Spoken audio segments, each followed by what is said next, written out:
Hi there, everybody. It's Ellen Weatherford. And Christian Weatherford. And this is Just the Zoo of Us, your favorite animal review podcast, where this week it's a Field Notes episode, which I really love. Mm-hmm. This is a type of episode where we have handed y'all the mic. Y'all have provided us with some submissions of stories and observations and questions, things like that to share. This one's all about y'all, and I'm really excited to hear from y'all because y'all sent in some fun stuff. Oh boy. Very excited.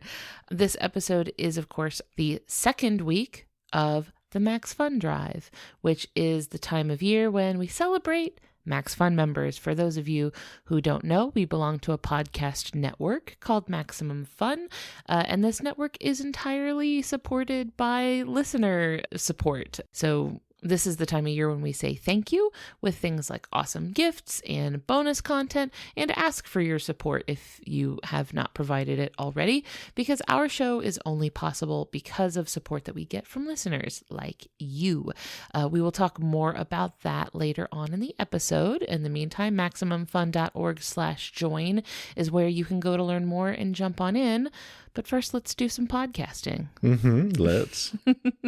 I did want to touch on a couple of, before we really get into the meat and potatoes of what people have sent in to share, I did want to talk a little bit about what you and I have been up to over the last couple of weeks, because it's been crazy.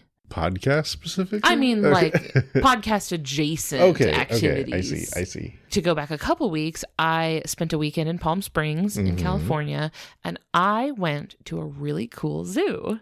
It was called the Living Desert. I think it's a zoo and gardens sort of deal.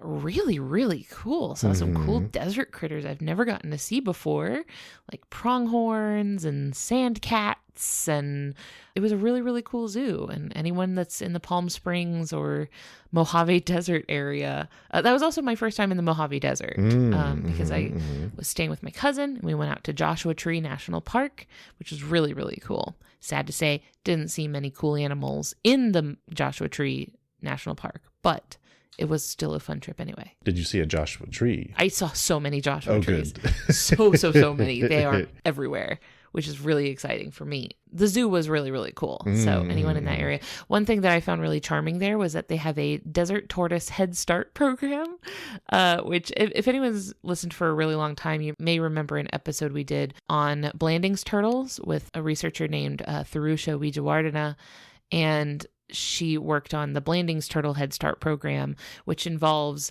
taking eggs of these turtles and like incubating them and hatching them and raising them in captivity, and basically helping them get to adulthood or to a point where they can survive on their own, and then re-releasing them into the wild at that point, to kind of help the population grow. So they had this it was like a veterinary hospital where you could go in and see like the operating rooms and stuff like that. And they had these bins with these little baby tortoises and little heat lamps over them, but they were set up where you could like just see inside and see the little baby tortoises in there. These things were so stinking cute. Aww. It was so adorable. But we got to see a lot of cool stuff. We got really lucky on that trip. All the animals were out and about showing off for us. So it was a good trip. That sounds fun. And I liked all the pictures. Yeah, I showed you about 2,000 pictures that I took. Because I'm the type of person that takes like 18 pictures at a time. And I'm just like, I hope one of these pictures is good. Law of large numbers works in my favor. People think I'm a good photographer, but it's more about quantity than quality for me.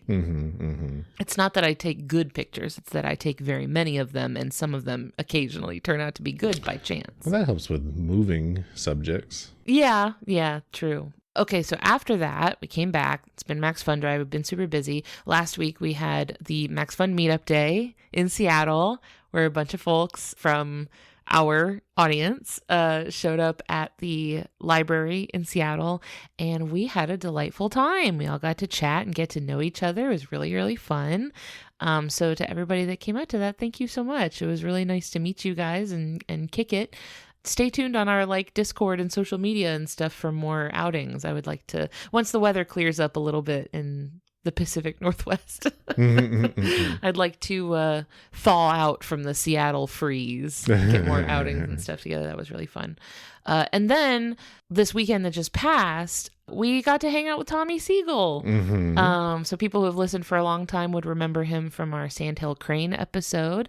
Also, if you just haven't listened for that long, you would probably recognize him either from his work as the guitar player for Jukebox the Ghost, my favorite band for like 15 years now, and also as a cartoonist. You've probably seen some of his cartoons on the internet. They're quite popular.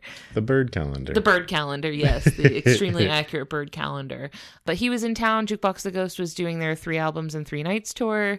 So he was in town, and I had just talked to him for something else, TBD. Ooh, stay tuned. Ooh, about what it is we were working on. And so since he was in town, me and Christian headed up to Seattle, and we went bird watching together and went on a really nice bird watching hike. We saw really cool stuff. We saw a coyote. Not a bird, but it was cool. Yeah, it was cool. A harbor seal, also not a bird, but that was really cool. That was very cute. But we did get this, we were like up on this cliff, like overlooking like the Puget Sound and, you know, watching mostly like crows and gulls and stuff like that. But then kind of up from the trees sort of behind us, like 20 feet over Tommy's head, a bald eagle went for this just like really low flyover, like literally directly over us. And it was like a big mature bald eagle, right? With the bright white head. Oh yeah, no mistaking it. It was perfect. It was so fast I didn't have time to get a picture or anything. There's no way I could have gotten a picture that fast anyway, but really, really cool moment. So that was really fun. And then obviously I went to the Jukebox the Ghost show that night. And it was a great show as always, which was not a surprise at all because I've been going to their shows for like 15 years and they've never disappointed me. So yeah, you know, we've been up to a lot. Before we get into the field notes for this week, we do have a little follow-up to the parakeet episode. The last episode that you and I did together was you talked about parakeets. Okay. And a listener has written in to talk to us about them. This is from listener Livy Charles. Livy says, "Hello, my name is Livy, and I love your show. I just listened to the most recent episode, and as a bird owner, I wanted to make a correction of a common misconception. Though in the wild, budgies, aka parakeets, budgies do eat seeds, they also get a lot of exercise because they're in the wild. But as a pet, we've been trying to get people away from just giving your budgies seeds because they don't get the necessary exercise or vitamins when living inside your home. So it's recommended to feed them pellets and use seeds as a treat or food source on rare occasion. You're also supposed to feed them fresh fruits and vegetables. Just a seed diet will lead to a lot of problems like overeating and not getting enough nutrients, which lead to a lot of budgie deaths, unfortunately. Love your show. Just thought I'd pitch in as a bird owner. Thanks, Livy." That's cool. Yeah. And it was kind of a first for us, like talking about an animal that is a very common house pet. A first time for you, maybe. Yeah. I did a very long episode with Stephen Ray Morris on cats. I know we recorded that episode for like pushing 2 hours, but it was a lengthy episode. But yeah, it's interesting thinking about how an animal's wild diet wouldn't always be appropriate for in human care settings. Yeah. Because they're getting different activity levels. So it makes sense that you would need to adjust their diet accordingly to like a food source that's not going to be so calorically dense, I guess. Yeah, yeah. I mean, sometimes I think, you know what? My diet would be perfect if I was having to hunt and gather the entire day. Honestly, like I've been running more regularly just for my own personal exercise, you know, trying to incrementally increase the distance I'm able to run at a time. And I keep thinking, because, you know, humans evolved as like persistence hunters, right? The not sprinters. We're not built for speed, but built for being able to run a very, very long distance without getting tired. And every time I run, I am like, how far we have fallen. I'm so far removed from like the activity that my body was evolved for. Like, I'm so far from it. And I think about that sort of thing pretty often. I'm like, if I've had a day where I've just spent way too long like staring at screens or something, I'm just like, man, I was made for the savannah. We have to regularly, because we live in the Pacific Northwest, we have to regularly build in like thawing hours, just like times when we have to take any chance at sunlight we can get. Yeah. Not where I saw myself, but yeah. but it makes sense that you'd have to like adjust a pet's diet and care needs based on, not just what they would be getting in the wild, but what is most appropriate for them and the lifestyle they're living now. True. Yeah. So thank you, Livy. Yes, thank you. Let's get into field notes. The first story that I have, I'm reading these, by the way, in order they were received. The first story comes to us from Meredith Lowmaster. Meredith says, "Hi, Ellen and Christian. I have an animal encounter story for field notes. It's a bit of a long story, but full of both drama and comedy." And I've read this ahead of time, by the way, so I can vouch this is a fun one. Trust the process. Meredith says, "This is the story of my Disney princess moment. For background, I live in the suburbs of Boston in an apartment building on a very busy street with only a small sidewalk between the steeply sloped front yard and the street. There is a short driveway with a dead end at the wall of the building cut into the hillside, lined with a cinder block wall about 6 feet tall at its highest point and 3 feet at its lowest. One day, I came home from work to find a mother turkey and 10 or so little fluffy babies stuck in the driveway. Mom would fly up to the top of the wall and look back expectingly, but the babies couldn't fly well enough yet to follow her. Aww. Worried that they would wander into the street with tragic results, I quickly Googled the number for my town's animal control, but the office was closed. You have this exact experience in Boston. Oh, man. You and Meredith have shared this exact frustration. This was awful. Well then, I thought, I guess it's up to me. My first thought was to gently lift the babies to the top of the wall myself, but Mom was violently opposed to that idea. Yeah. Anyone who listened to our turkey episode will tell you them suckers will, if they don't want you to do it, you ain't doing it. My next idea was to try to build a bridge that the babies could climb. But what could I find that would be long enough to form a bridge to even the lowest point of this wall? I don't exactly keep spare lumber in my suburban apartment. Then it hit me. I went up to my apartment and brought back down. Now, what do you think I'm about to say? Snowboard. Snowboard, that's a great idea. Skis, perhaps. Skis, that would be very appropriate for a Boston apartment. Brought down my life-sized cardboard cutout of Benedict Cumberbatch. Oh, okay. Yeah, that was the third one. That was the next thing. That was the next thing I was going to say. I laid it against the wall very slowly, backing off when Mom would threaten me. But alas, I was unable to herd the babies up the makeshift bridge. So I tweaked the plan.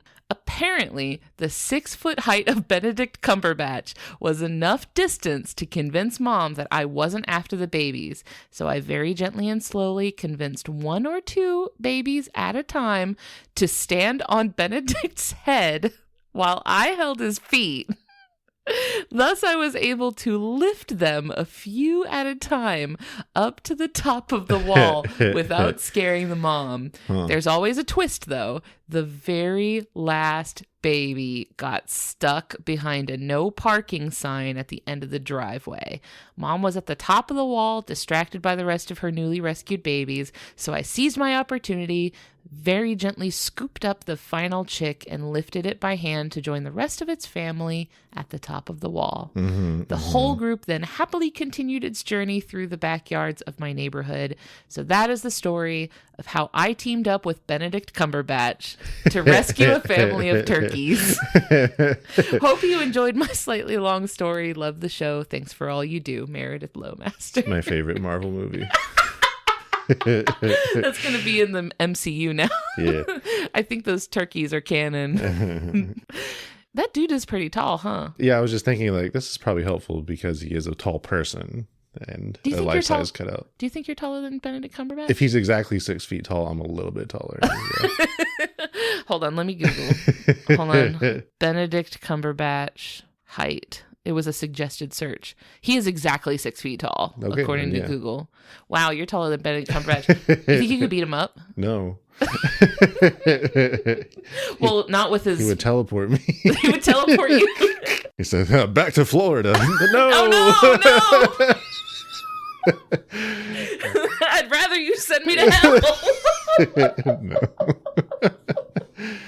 Send me into a volcano or something. Jeez. Anything but that. Well, I was going to say, well, you definitely couldn't beat him up now that he's got 11 turkeys on his side. He's got a gang. A gang of turkeys. I bet Benedict Cumberbatch would love that story. Yeah, probably. I mean, he already does now that he's heard it because he listens to our podcast. Yeah, for sure. He's a religious listener. Wish he would stop emailing us. Oh my God, we can't.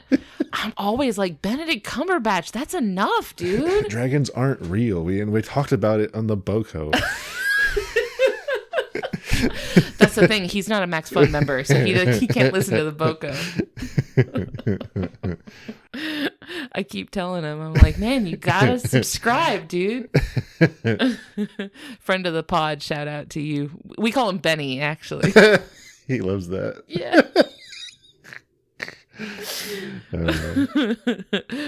What a fun story. I really liked that. I thought you would get a kick out of cool. Out of also like using Benedict Cumberbatch like a turkey spatula. That's great. A crowbar of sorts. I mean, I have personal experience in having to do wildlife rescue vigilantism. In Boston? Yes. Do you want to talk about that? Didn't we already? Probably. I don't remember when it was. We found an owl. Not me. I wasn't there. My brother and I, who I was visiting in Boston, we found an owl stuck in a tree and some fishing line and called many different places. Because you think based on TV, oh, firefighters, they'll do it. No. They were like, they were doing triage. They were like, is it a cat? And you were like, no. And then they just click. Is it a building or on fire? You have two options. Building on fire. If no, then cat. If no, then hang up. No. So we eventually found ourselves on like this part of the government website to find a person, I guess, certified in rescuing falcons and birds of prey and that kind of thing, which for that purpose, owls fall under. So that was several hours long and we just did the best we could. And what was the outcome of that? We cut the owl free. We weren't able to get the fishing line completely removed from its wing, but it was free. And when we left it, it was just kind of resting. And you said it was not there when you came back later. It was not there. And we didn't see any feathers, traces of it either. So we're going to optimistically assume. Yeah, we're hoping for the best. And when the actual falcon rescue person got out there, it wasn't there anymore, or she wasn't able to find it. Oh, okay. That was several hours later. We just could not. We had found it on like just walking his dogs. Oh man. So yeah, when you told me that he had like gotten up there and like been hands on like cutting the line away from the owl, I was like, oh yeah, better you than me. I wouldn't have done that. It was snapping its beak and everything. Oh, mad. Yeah. Oh, that was a real Steve Irwin moment, I feel like. Yeah. Crikey, she's a beaut. All right, our next story comes from Jessica. And Jessica writes, "Hi, Ellen and Christian. My name is Jessica, they, them, and I started listening to your podcast last September after being recommended it by a volunteer at a tiger sanctuary I visited. That's cool. Mm-hmm.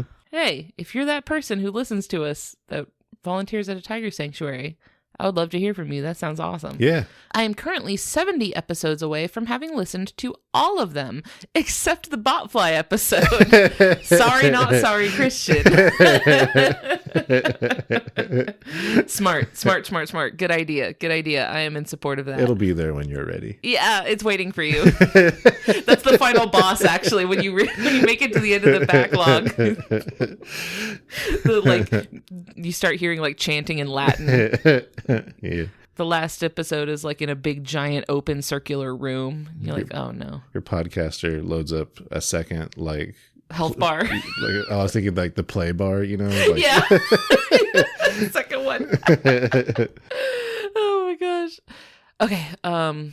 In the theme of this week's episode, I wanted to share 2 adorable stories I have with squirrels. The first is from my first exam in my first semester of college. I was walking to the building and came across a curious eastern fox squirrel. Oh. These things are so cute, by the way. I got out my bag of raw almonds, zoology major things, and started feeding her. She would slowly approach me, snatch the almond from my fingers, and scurry off a few feet into the grass to bury it. We repeated this about 10 times, and one of the times she placed her paw on my finger, and my heart melted a little, picture included. I will show you the picture. Okay. I took it as a good luck sign for my exam and aced it. Excellent. Look at that. What that was that you experienced was the squirrel was an NPC of sorts, and you completed a side quest, a fetch quest for the squirrel, and the squirrel conferred upon you a temporary intelligence buff. Give you a boon. Yes, you received a boon, a blessing. Now I do wonder from a woodland spirit. I do wonder about the almonds. In that, is the implication here that it's for their own snack, or is it for animals in general? I think a little column A, a little column B. This is why I couldn't do it, because like, Christian, what happened to all the almonds? This is why you couldn't be a zoology major. Yeah. You'd be like, oh, sorry. You'd be like wiping crumbs out of your beer. You're like, I fed them all to squirrels. Well, there's more to the email. I'm going to come back to this story. I'm going to come back to the feeding the squirrels thing, but I'm going to finish Jessica's email first. My other story is from last summer when I worked at an animal sanctuary. My boss had a rehabilitator's license and came to work once in a while with orphaned animals. In the beginning of the summer, she had 2 young red squirrels, the cute ones. My coworker and I loved playing with them before and after work by having one of them crawl up our arm and then take them and place them back in their box. We also set up a cage for them in the classroom there, and we loved letting their itty bitty baby teeth try to nibble on our fingers.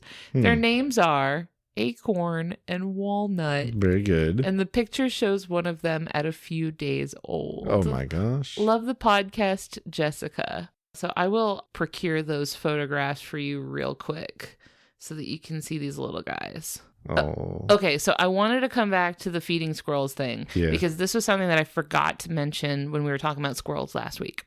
My grandma, who lives in St. Petersburg, Florida, feeds squirrels in her front yard. She's been doing this my entire life. She's probably been doing it far longer than that. She's been in the same house. By the way, she has lived in the same house for like 60 years. So she's probably been feeding these squirrels for many, many decades. And when I was a kid, we would go to like those steak houses that like just put out free peanuts everywhere. And then there's like peanut shells all over the floor. You know what I'm talking about? Yes, I do. There's a steakhouse like that, like right down the road that we would go to for dinner all the time.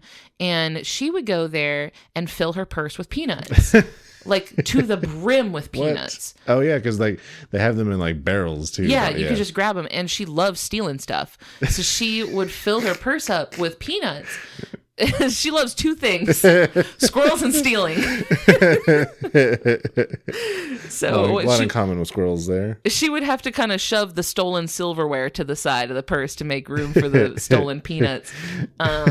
But the peanuts she would bring home to feed to the squirrels. And she would just go outside and toss the peanuts to the squirrels, and the squirrels would all get excited and come see her and stuff. And so when I was really little, I was like 5 or 6, and she was letting me feed her peanuts to the squirrels, which I was doing. And of course, I was a little kid, so I'm getting closer and closer. And like, I really want them to eat out of my hand. Like that's my goal. Sure. That's end game for me. That's like what I'm after.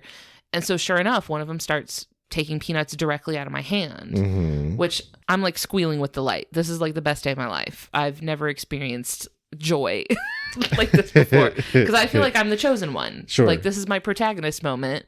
And then one of these little squirrels, you know, comes down the tree, and I'm holding the peanut out, and the squirrel, like it grabbed the peanut with its paw out of my hand, and then bit me. They're just saying about doing the opposite of this.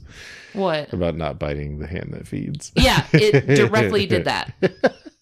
Immediately. Okay. And it bit me and ran away. And Dang. I was like, wow. And I never did that again. Oh. That was a moment where like I was really it was such like a reality check because I was in that like romanticization of like, wow, nature loves me. I am the chosen princess, the sort of squirrel whisperer. I was really like in my head about it. And then it just all came crashing down in that moment of like just the harsh reality of like Mother Nature is a cruel mistress. Yeah. You see, as a child, you failed to realize it was actually your grandmother who was the squirrel shaman. Oh, that's true. Actually, how sure are you that your grandmother is not a family of squirrels piloting some sort of mech?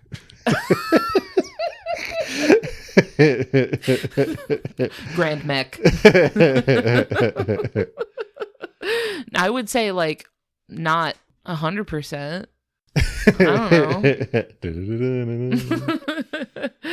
know. So yeah, that's my squirrel story. Good squirrel story. Yeah, thanks for All prompting around. that, Jessica. Yeah, we got two good squirrel stories in there. Yours turned out way better than mine did. Mine? The owl thing. Oh, Jessica's story sorry. I thought, okay. About acing a test after being blessed by a squirrel, I guess. The duality of squirrel, I suppose. The squirrel giveth, the squirrel taketh away. Our next field note comes from Samsara Mokwena, and Samsara actually sent us a voice note. Oh, good. And I would like to play that for you. All right. Hi, just the zoo of us. My name is Samsara. I'm a 21-year-old university student from South Africa, and I want to express my utmost love and appreciation for this podcast. Thank you, thank you, thank you. You guys have created an amazing space for people like me that maybe didn't grow up around other animal lovers. Despite the misconceptions, no Africans ride lions to school and live, in tune with nature in that way. And so living in a big city and loving snakes and bugs, that was not common amongst my peers. When I found this podcast about 2 years ago, I felt as if I found a place that I can just be me. Learning is my special interest, especially learning about animals. So this experience and getting to listen in weekly has been life-changing. Thank you. But anyway, my question or, topic that I'd like to ask you guys about is comb jellies. What in the world is going on with those silly little guys? I was at the aquarium for my birthday and absolutely starstruck by these itty-bitty comb jellies. I think I stood in front of that display, like the tiniest display, for 20 minutes, just mesmerized by the way they move, the colors.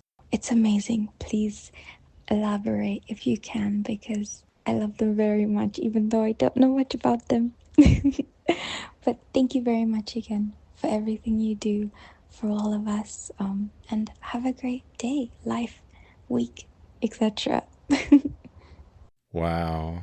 How sweet is that? Yeah. I was really touched when I first listened to this. Thank you so much, Samsara. That's such a beautiful message. Yes, thank you. It means a lot to us to hear stuff like that. And I'm so glad you asked about comb jellies, because it just so happens I can talk about them. I had a nearly identical experience at the Monterey Bay Aquarium where they had bloody belly comb jellies. You remember these that we saw in there? I think so. Mesmerized. I totally get it, because at first when you see them from kind of a distance, they look like just kind of a blob, like a transparent blob in the water. But if you really get close and you really watch them, you'll see these pulsating little ribbons of light like through their body that just make this like iridescent rainbow. It's like a strip of disco ball almost. I think of it like a LED strip. It does look like a a Twitch streamer's backdrop, sort of like and subscribe Right. aesthetic. Gorgeous, gorgeous, gorgeous creatures. And that was a bloody belly comb jelly that I saw, but you can of course see comb jellies in aquariums all over the place. So comb jellies are ctenophores. There is a silent C in that word. So ctenophore. They're called jellies. We call them jellies, but they're actually not related to jellyfish, which are in the phylum Cnidaria, which are also related to things like corals. So jellies anatomically kind of resemble jellyfish, but they're actually in a different phylum, which phylum is only one taxonomic step down from kingdom. Right, so like, animals. So animals. So like they're as distantly related as you can get while still being animals. Okay. Like I think jellyfish are like more closely related to us than they are to comb jellies. Wow. Yeah. Crazy. Because, and this is an interesting thing about taxonomy. Sorry to bring taxonomy into this. Again. They keep sneaking up on us. This is a taxonomy Trojan horse. As of a 2023 paper, evidence has supported ctenophores being the earliest branching lineage of the entire animal kingdom. Wow. So like the phylum, the branch of the animal kingdom that separated from the rest of the animal kingdom the earliest of all living animals. It's almost kind of poetic because I guess in my mindscape of when I think of comb jellies, I hope I'm imagining the right thing. Probably. Is like a very dark sea with like little specks of things floating through the water as as this comb jelly just kind of floats along a little bit brightly, which has a very like space alien kind of feel to it, right? Right. Yeah. And that's probably because that's where we saw those comb jellies was in the deep sea exhibit at the Monterey Bay Aquarium. But they don't all live in the deep sea. Right. There are many comb jellies that live much shallower than that, but a lot of them do live in the deep sea. It's just interesting to me that like to me like hypnotic alien thing and them being that kind of distantly related. It's a fun little coincidence. Yeah. I definitely feel like science fiction creators could take cues, I think, from comb jellies in developing alien designs. Oh, yeah. We've done cephalopods. We're done with cephalopods. Are we? Cephalopods are over. Next is ctenophores. So fossils of comb jellies have actually been found dating back as far as the Cambrian period. Okay. Which was over 500 million years ago. A long time ago. Yeah. And the fossils of them, because, they are soft-bodied, there's very little even there, do tend to be like imprint fossils and only in very, very specific places under very specific conditions did anything preserve. So in the Burgess Shale, they have some comb jelly fossils. And obviously these are like ancient species. They're not like the same now as they were 500 million years ago. Right. It's just that what we would identify as a comb jelly lived about 500 million years ago. But interestingly, and I think surprisingly, the ancient comb jellies, the ones that were, preserved in fossils, actually seemed to be more anatomically complex than modern comb jellies. So like they seem to have more complex like organs and nervous systems. Like they seemed like they actually got simpler over time, which I think is surprising. Like rather than gaining, more complex anatomy and stuff, they lost it and seemed to simplify over time. Interesting. The Flanderization of comb jellies. So the pulsating little wiggly parts, those are called cilia. And those are tiny, tiny little structures that the comb jelly beats, kind of like millipede legs almost. They're like tiny little structures. The comb jelly beats them to swim through the water. And the iridescence is caused just by the refraction of light that is shimmering off of those cilia. Many types of comb jellies are also bioluminescent. They also do produce a glow, but it's just kind of a faint, like bluish, greenish glow. Also, they can reverse the direction of their cilia and put it in reverse, Terry. If they need to. Okay. They can back up. If they can go forwards and backwards. And so is the cilia also their mode of transportation? yes, that's how they're moving around. That's how they swim through the water. Okay, got it.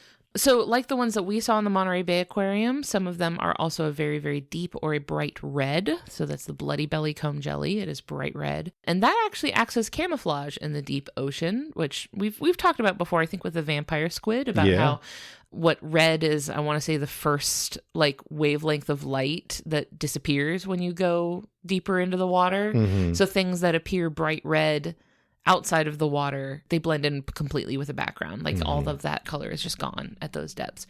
So they can be bright red, which acts as camouflage in the deep ocean, and that actually can conceal the bioluminescence of their prey.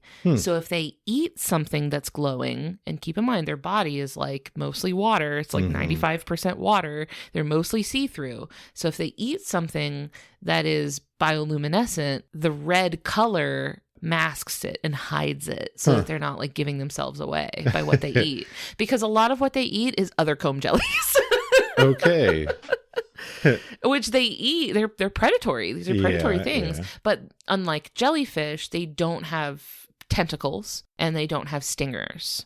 So they have to consume their prey by swallowing it whole, which they do by just kind of wrapping their whole body around the comb jelly that they've bumped. So while I was getting ready for this, I watched videos of comb jellies eating, like feeding, and basically two comb jellies would bump into each other, and there would be this quick sort of like back and forth between, like they're trying to eat each other. Yeah. And then just whichever one is bigger swallows the other one. Yeah, it's a little bit brutal. I wonder how many nested comb jellies they can get. Oh, it's comb jellies all the way down.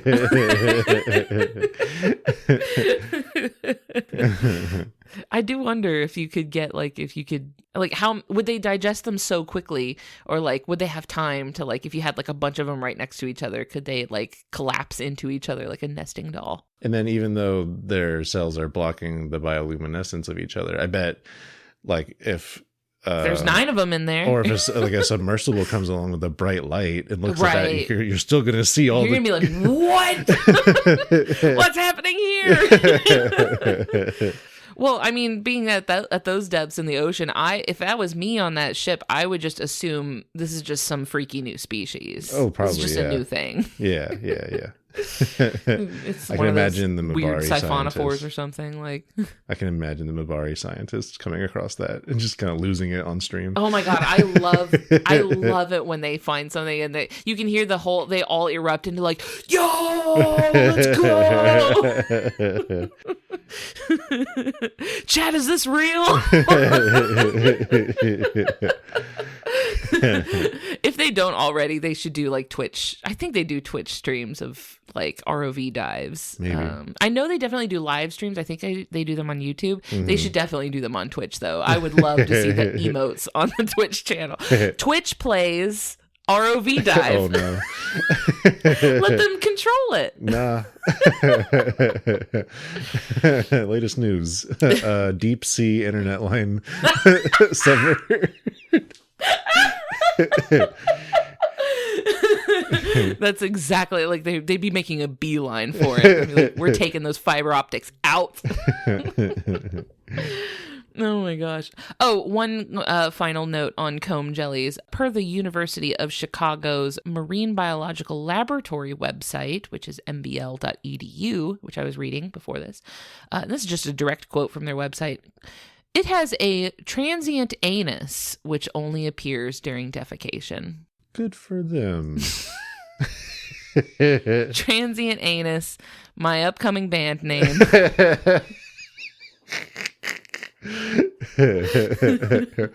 Oh man. Do you think they control the transient nature of it, or if it's just happens and when and where?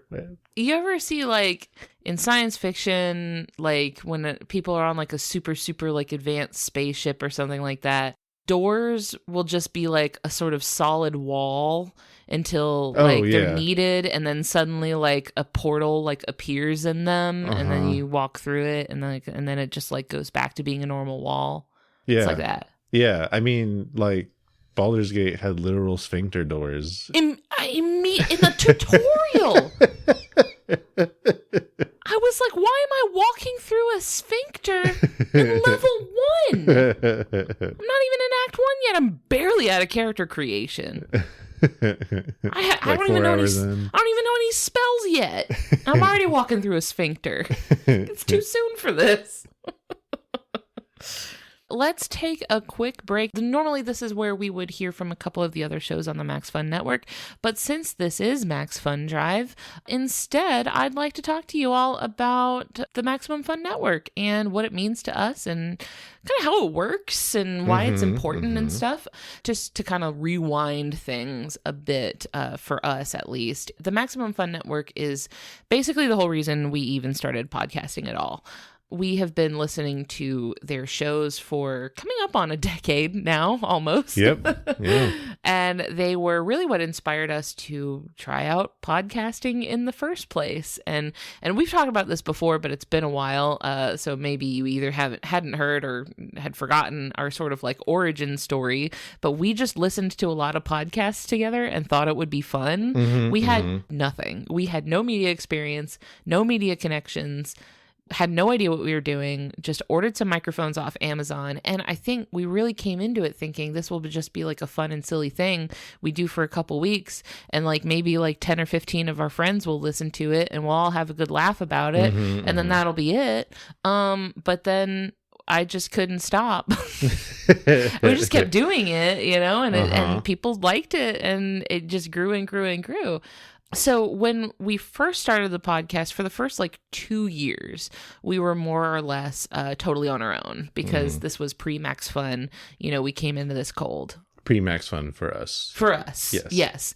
Well, we had already listened to Max Fun shows for many years at that point.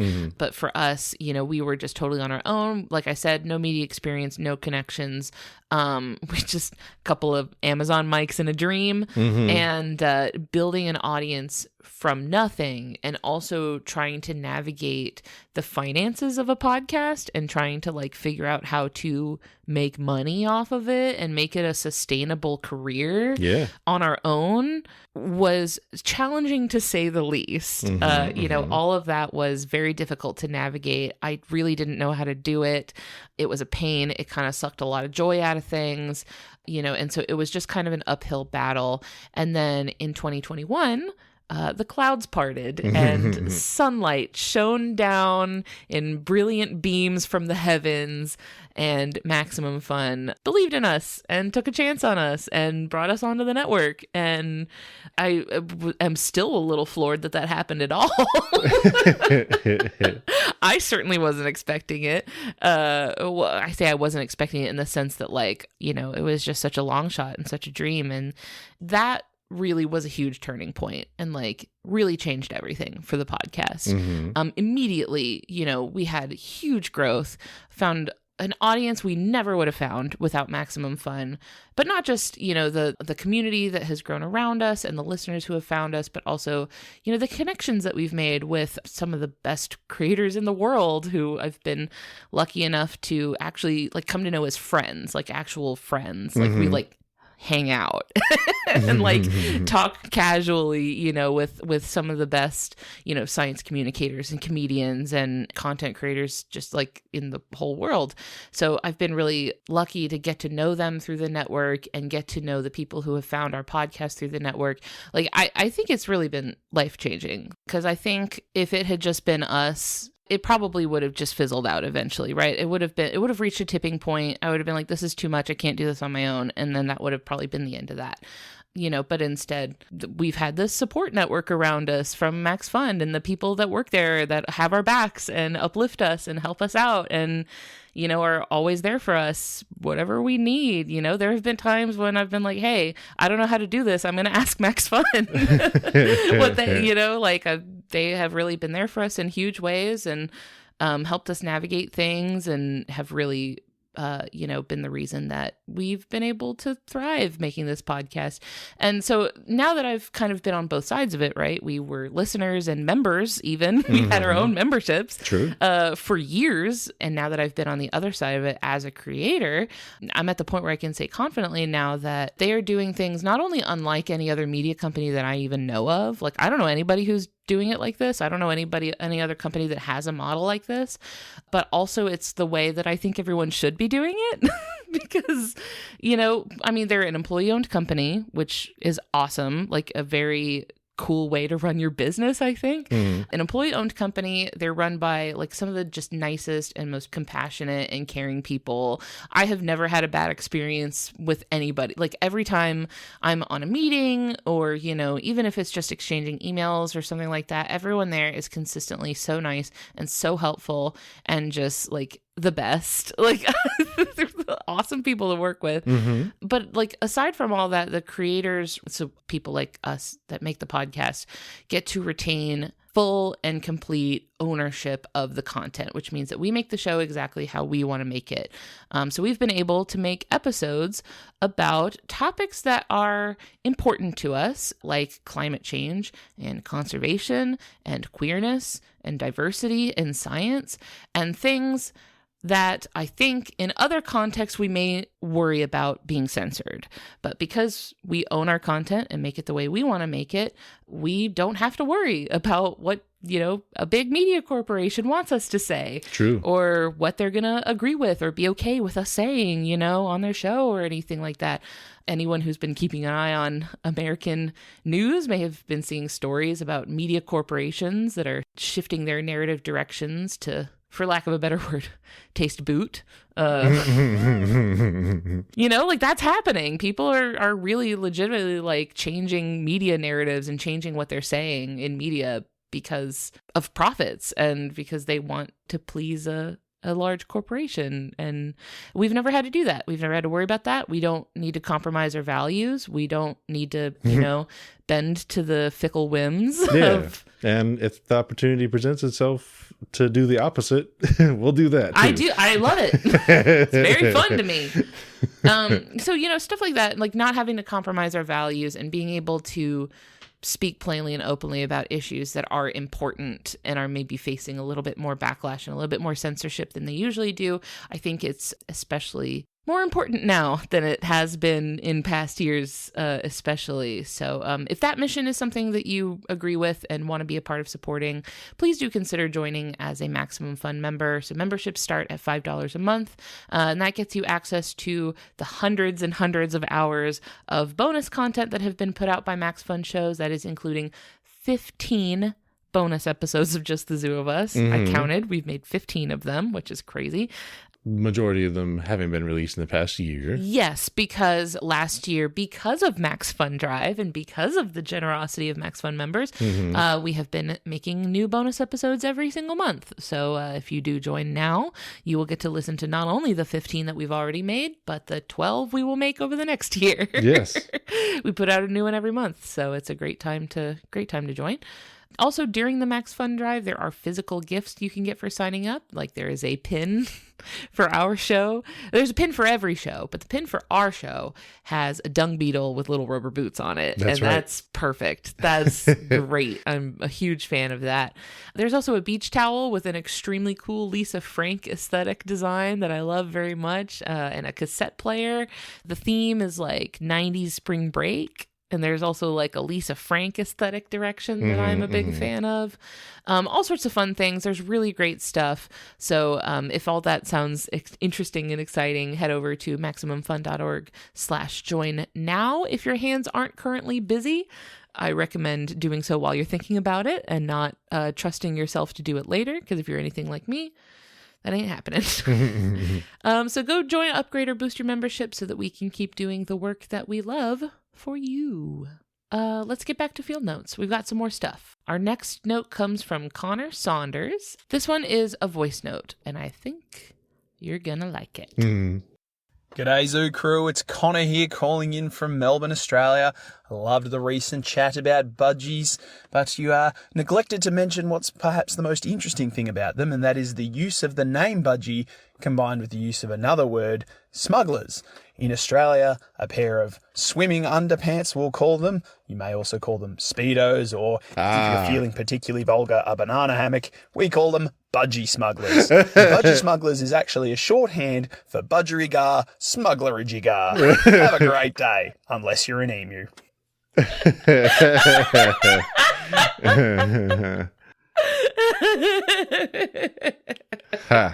Did you come across that in your research, Christian? Perhaps a different context, but yeah. What was the context? Remember we were talking about how there was a big demand for budgies across seas and for their feathers and such. I think there was And how did they get them across seas? Smuggled, yeah. Yeah, that's all I got. So there were actual human beings actually smuggling actual budgies. Yes, I cannot comment on whether they were used on the inside of pants and such, but oh my god, that's so funny. I also feel like I get why they're called that, and I will say no more on the matter. Perhaps for the other podcast. Oh yeah, that's true. Maybe we can dive into that. That's an after dark thing. Oh man, that was funny. Thank you, Connor. Yes, thank you. Loved that. Love to hear it. Our next submission comes from Sophie Benison. Thank you, Sophie. I'd like to hear from you. Sophie says, "Hello, Weatherfords. It's your friend Sophie. I have been watching." I forgot about this. I have been watching a lot of Hear Me Out challenges on social media these days, which also got a shout out on a recent bonus episode, I think. Okay. And I was wondering if you guys could do your own Hear Me Out challenge. Now, trust the process. For starters, it's basically hilarious confessions for people, characters, or things that might make others feel weird or uncomfortable. Secondly, involves preparing printed cutouts of these attractions attached to wooden skewers or popsicle sticks and placing them into a cake, which we have not done. No. But I think would be fun. No, we haven't. Yeah. I would like to. You just made me a cake. We should have done it. It was my birthday. Yeah. And you made me a cake for my birthday, but we did not make it. Was not a Hear Me Out cake. So technically I'm asking if you two have any preferences for strange animals. You don't have to use a cake if you don't want to. For example, my preference would be the coconut crab. Happy confessing, Sophie, she, her. So for the record, I don't know if we run in different social media circles, but the vibes of Hear Me Out tend to be more romantic in nature. Right. Which is not the direction, that's not the path I'm going down today. No, I don't think so. I think my interpretation of the prompt is animals that most people would find unpalatable. Sure. That we like, that we think are cool, that we think are aesthetically cool, even though most people think they're ugly. That's how I'm interpreting this. Okay. A few come to mind for me. I imagine they do. Now, what does that mean? I can guess one, I'm pretty sure. Okay, what's that? What are you guessing? Is it a Sphinx cat? Oh, well, I didn't have that one written down, but honestly, like looking at the ones I did have written down, it fits in the vibe. Oh, okay. Because one of them was vultures. Oh, okay. And condors. Yeah. Because I get that the bald head, a lot of people think that's quite ugly. And maybe the association with carcasses and death and stuff like that, a lot of people find unpalatable, but I think they're beautiful. Perfect. Especially things like the king vulture. That's a gorgeous one. Have you ever seen a king vulture? I think we've seen one in a zoo before. I'll show you a king vulture. Look at this. Oh, yeah. That's a beautiful bird. That is nice. That's a gorgeous bird. And I think even like California condors and like Andean condors, I think they're beautiful. I think condors and vultures are really gorgeous. Also, I think the saiga is beautiful. A lot of people think they look silly and goofy. And yeah, they look silly and goofy. But it grows on you. It's an acquired taste. Star Wars background character looking. I think they're cute. Do you have any? Let's see. I'm often surprised by you sometimes give animals higher aesthetic ratings than I expect you to. Well, I mean, just kind of generally, I know a lot of people have problems with snakes. I like most snakes. especially the interesting colored ones are. I can't think of a snake that I don't like. Yeah. Yeah, I can't think of a single one that I'm not a fan of. The Arabian sand boa. Doofy looking goober. I mean, there are obviously some that are more interesting to look at than others. Yeah. In that vein, spiders. I think spiders are beautiful. Yeah. I think most spiders are very pretty. Mm-hmm. Tarantulas, like especially, I really like tarantulas. Like little pink toe ones. I also put the shoebill. Oh, yeah. Yeah, a lot of people think they're a little bit ugly, but poop leg and all. Let me have this. Remember that? Why you gonna bring me down? Let me live in my fantasy, okay? That was a real getting bit by a squirrel moment. Here I was romanticizing nature, and then clack loudly, hit things with face, poop on leg. What's not to love? You mentioned being surprised by some of my aesthetic scores. Anything come to mind? I just feel like every time I take issue with it. Oh.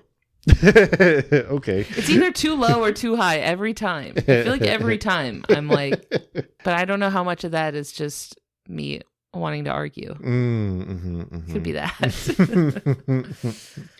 I know I famously talked about botflies, but I don't find them particularly aesthetically pleasing. Who would? I mean, like even the adult versions of them, it's just a regular fly. Yeah. They don't look particularly interesting. Yeah. This next one is from AJ. You know, I'll let you read this one. You haven't gotten to read one yet. From AJ, she, her. Hi, Ellen. And Christian, if you're reading this. Haha. Ah, you are reading this. I'm AJ, a longtime listener and first-time writer. I hope you're doing well. I'm very fortunate in the sense that I've been able to volunteer/work at several different wildlife sanctuaries, and I have a lot of fun stories to tell. The joke you guys told in the last episode about getting a bird of prey made me think about some of my own personal experiences with ex-pet raptors. You'd be surprised at how many people attempt to keep vultures. Oh man.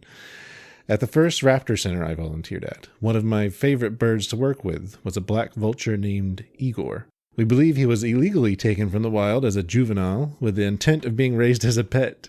This plan immediately failed, shocker, and he either escaped or was purposely released. Since he had already imprinted on humans, he would approach random people and beg for food, even crashing a couple picnics in a park. He was then picked up by animal control and brought to a wildlife hospital, and later found a home at our sanctuary as an animal ambassador, and a prime example of why raptors do not belong in your house. That being said, everyone loves Igor, and I think he's changed a lot of people's minds about vultures. He's very smart and curious and always really outgoing. He's been trained to free fly and run back and forth across a platform at our educational programs. He has a very silly run that can only be described as skipping. And making enrichment for him was always really fun. During Halloween one year, we put his food in a carved pumpkin, and his reaction was like something out of a Looney Tunes cartoon. I attached a video of it for your viewing pleasure. It's still hilarious to me even after several years. Keep doing what you're doing. You're one of my go-to podcasts to listen to on long drives, and I'm always excited to learn from you about both familiar and unfamiliar animals. So to describe the contents of this video, this vulture is sidestepping up to this pumpkin like it's rigged to explode. Like with the head down low, sort of very like almost like it's sneaking up to the pumpkin. And then once it gets within like 6 inches of the pumpkin, the bird jumps about 10 feet straight up into the air. For no real reason. Nothing happened. Nothing moved. The bird just kind of pops into the air. He's having a good time. He's having a great time. It's very delightful to watch. What a good bird. So I did want to actually provide my own. This isn't a personal, this is a secondhand experience. So forgive me for this. But when I was a kid, my Sunday school teacher had what I would describe as a pet vulture. Okay.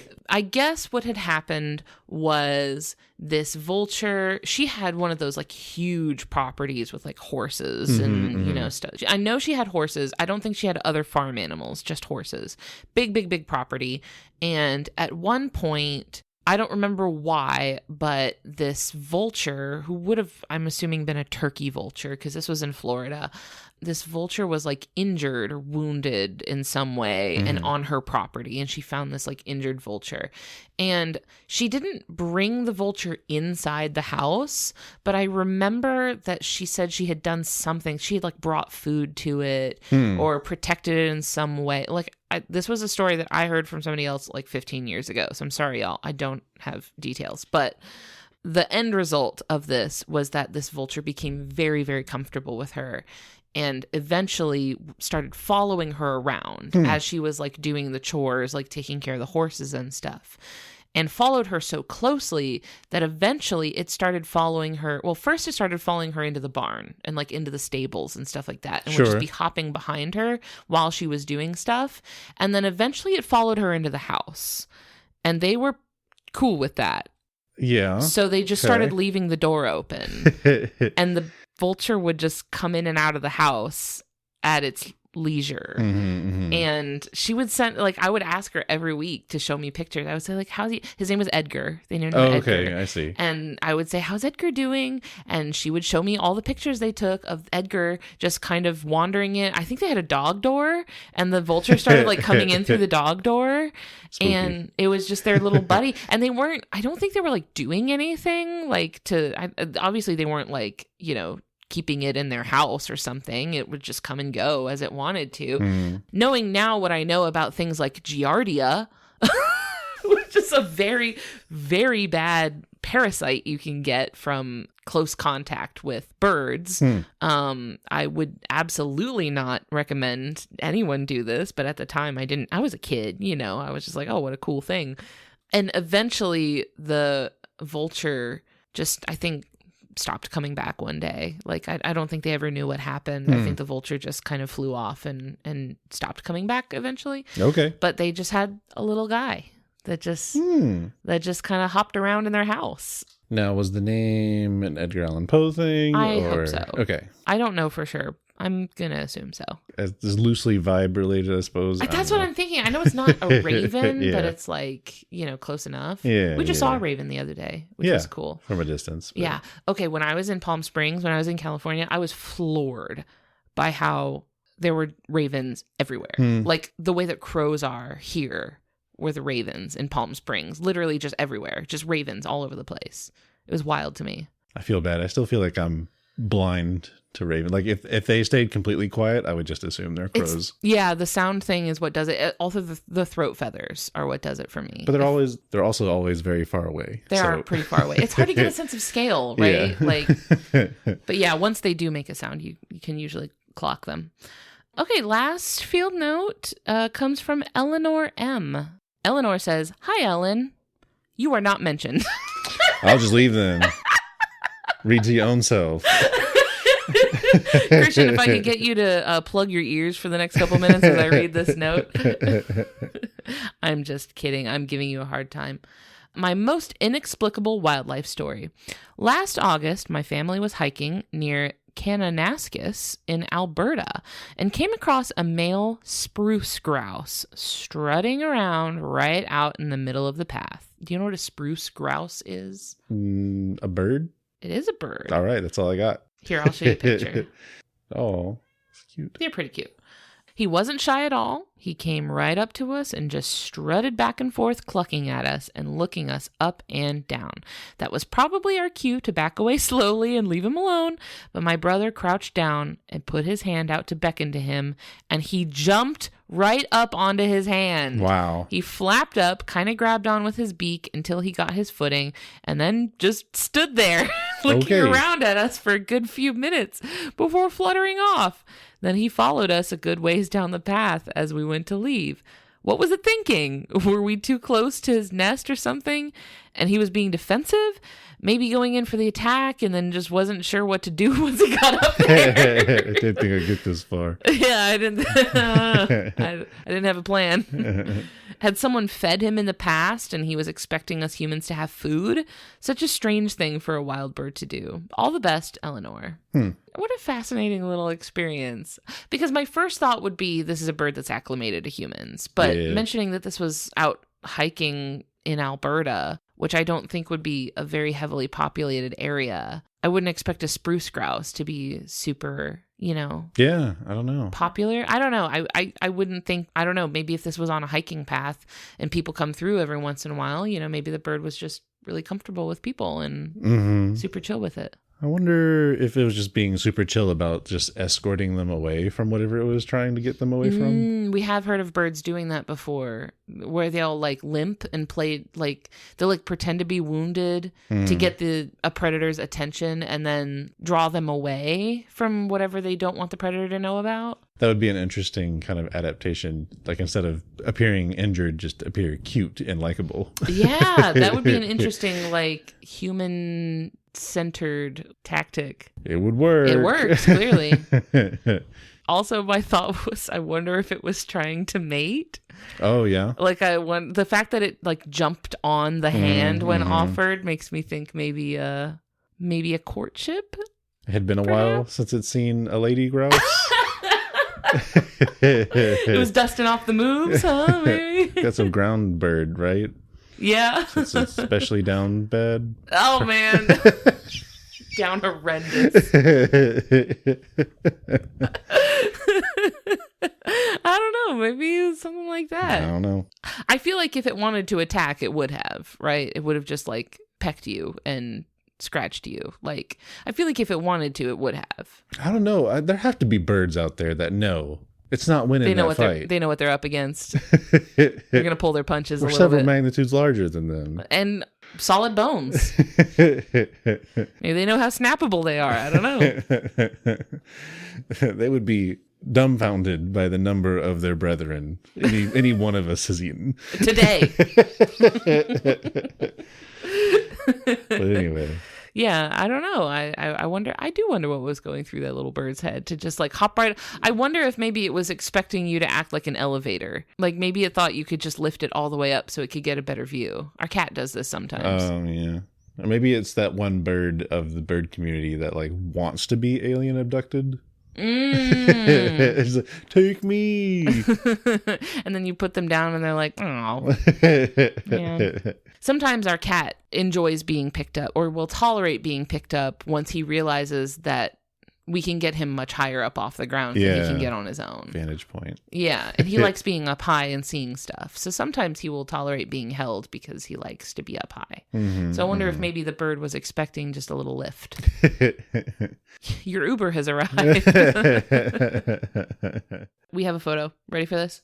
Wow, look at that. Guess it stuck around long enough to at least catch a picture of it. That is the chillest wild bird I've ever seen. And a bright red, on top of the eyes too. Really, a beautiful bird. Like I mentioned a moment ago, though, now knowing what I know about Giardia, I would advise against getting too hands-on with most birds, including wild birds. That is the last of our field notes for this field notes episode. Thank you so much to everybody who sent in your experiences and insights and questions. And I really love hearing from y'all. You don't have to wait for a field notes episode to talk to us, by the way. We're always, happy to chat with people. But I do like to periodically, make sure that we're handing y'all the mic a little bit and putting the spotlight on y'all, because you're the whole reason that we make the show and why we're able to make the show. We make it for you, for your enjoyment, and you are the reason that we can do it at all.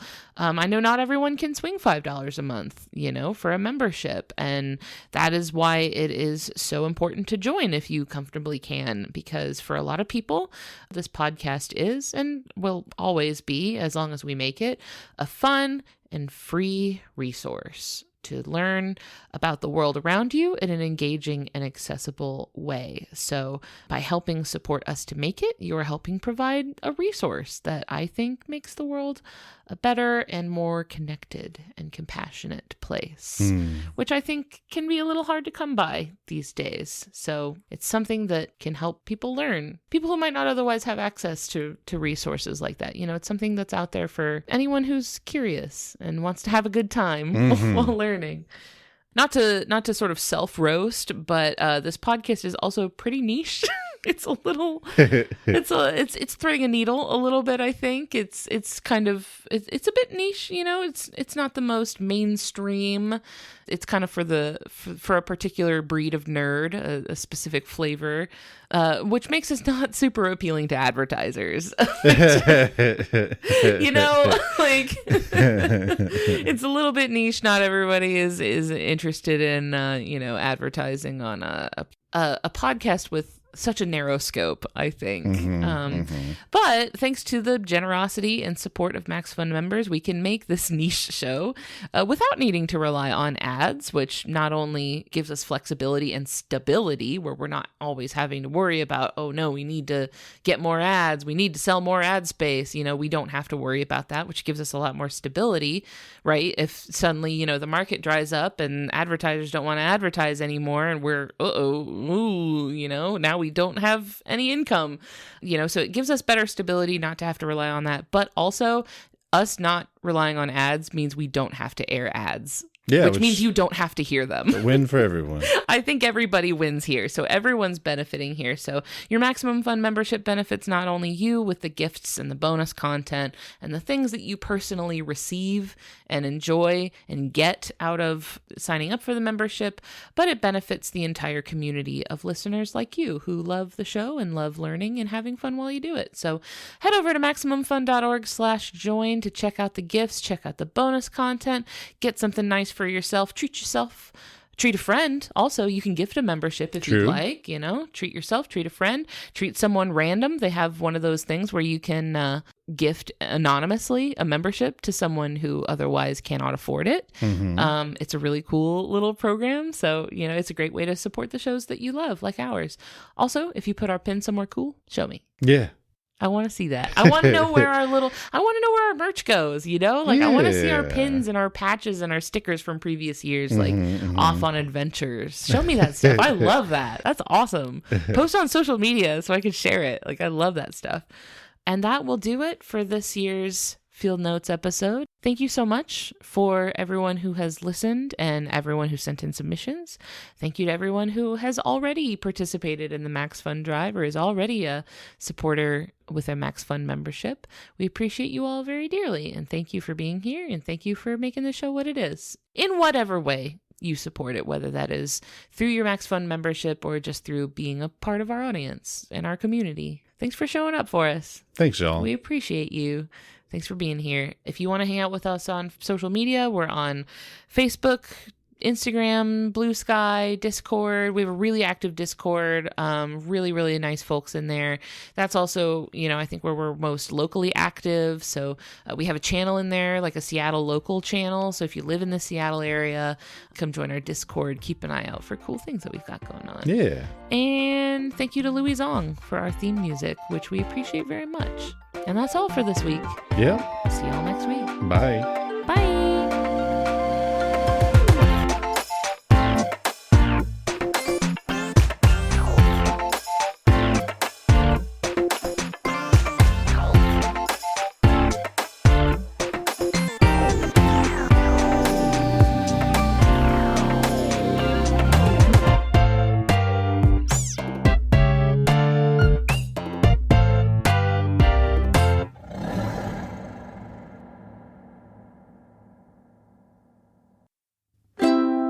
Maximum Fun, a worker-owned network of artist-owned shows. supported Directly by you.